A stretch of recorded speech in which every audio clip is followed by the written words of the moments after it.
All right, sixth graders, welcome back. What we're looking at today is the learning target. I can find circumference of a circle, and it's in 8-3. Be careful, we're only looking at examples number 3 and 4 today because we've already looked at 1 and 2. And if you look at examples 1 and 2, though, when we have a polygon, like a quadrilateral or a triangle or a hexagon, to find the outside, it was called the perimeter. Well, it's the same like a circle here. The outside of a circle is the circumference. And so that's what we're going to be finding today, the outside of a circle or the circumference. Now, there's two important terms that kind of go with this. I'm trying to do my best. That's kind of the middle spot. The diameter is all the way across the circle, going through the middle, is called the diameter. Okay, and another important term today, kind of going exactly from the middle, halfway out of the circle, that one is called the radius. Okay, and there's kind of two formulas you can use for circumference today. C equals pi times d. And if you look at your calculator, the pi button, and you go ahead and hit that, the pi button, and equals, it comes out to like 3.14159, and it keeps going on. So we'll be using that pi button today, or sometimes they tell us to shorten pi up and use 3.14. Remember, this d is the diameter. So in this formula, we'll be using all the way across the circle, or you can use this one today, and it doesn't matter which one we use. 2 times pi times r. Remember, the r is the radius. And maybe you can kind of put the relationship of why you'd use one or the other. Diameters all the way across. The second one has 2 times the radius, so if you double the radius, you'll get the diameter. So you can use either formula today. So let's take an example. You can be drawing this in your notes with us. Draw a circle. And let's go ahead and make, I'm going to do one where the diameter, and again, it should be through the middle, is 6 inches. And what is the circumference of the circle? Circumference of the circle. So again, since I have the diameter, I'm going to use this formula. C times pi times diameter, 6. So C, and a lot of your problems today, guys, they use 3.14 for pi. And, times 6. And a lot of them also, it says round to the nearest tenth if necessary. So go ahead, try this in your calculator, times 6. C equals, did you get 18.8? And then it would be inches. Our labels today, guys, for circumference are inches, not inches squared. And why they're that? Because you're finding the outside of a circle. Okay? So you're finding the outside of a circle. So let's try another one. Let's try this one. This time, I'm going to give you the radius. And we'll say the radius is 1.5 feet.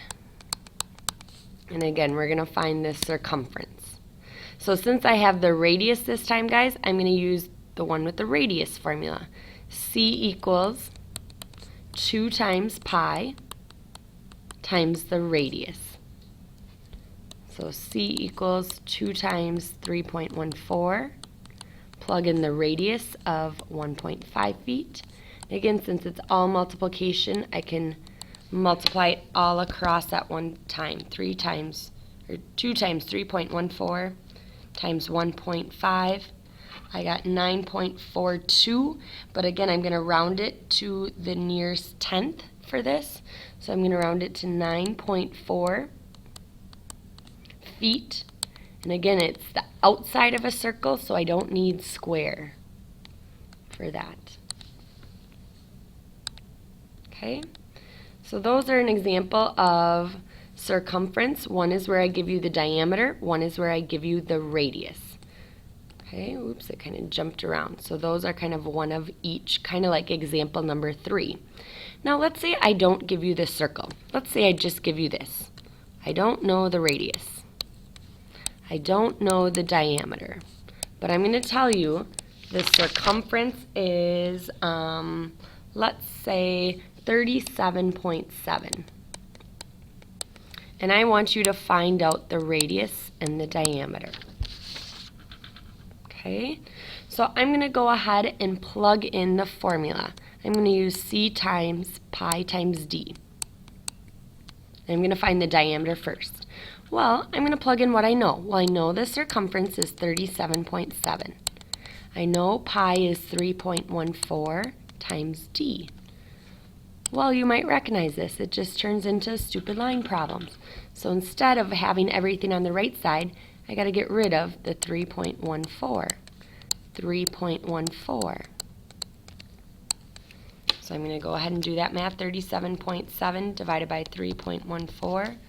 Oh, I'm going to round to the nearest tenth. D equals about 12 inches. Sorry, I didn't put inches at the top. Okay, so I can plug that in. D equals 12 inches. Now, I wouldn't even have to solve for the radius. Think about looking at a picture. The diameter is all the way across. The radius is halfway across. So really, I could just cut the radius in half and say, the radius is 6 inches. So you don't always need a picture to go with it. If you just have the numbers, you can plug it into the formula. Okay? The last one I'm going to try is a word problem. And I'm going to go through example number 4 on this. And it says, Melanie is drawing plans for a circular fountain. So I'm going to draw a picture. The diameter of the fountain is 21 feet. So diameter is all the way across. 21 feet. What is the circumference? And use 22 over 7 for pi this time. So they don't say to use 3.14, so they'll kind of change it up in the lesson. Use 3.14 or this is exact. So again, since I have the diameter, I'm going to plug in C times pi times d. I'm going to use that formula. Okay, plug in what I know. Pi, this time they said to use 22 over 7. My diameter is 21. So again, when plugging into your calculator, first just plug in 22 divided by 7, enter, or equals. There's a long decimal. Don't clear anything, just hit times 21. And it comes out to an exact answer. C is 66, and our label is feet because it's the circumference, or the area around the circle. Okay, so go ahead, try an example now. Try 2 for example 3. One where they give you the diameter, one where they give you the radius. I'm fine if you tried example 4 with me, and then also go ahead, try number 10 on your own, and then come to class with any questions on circumference of a circle.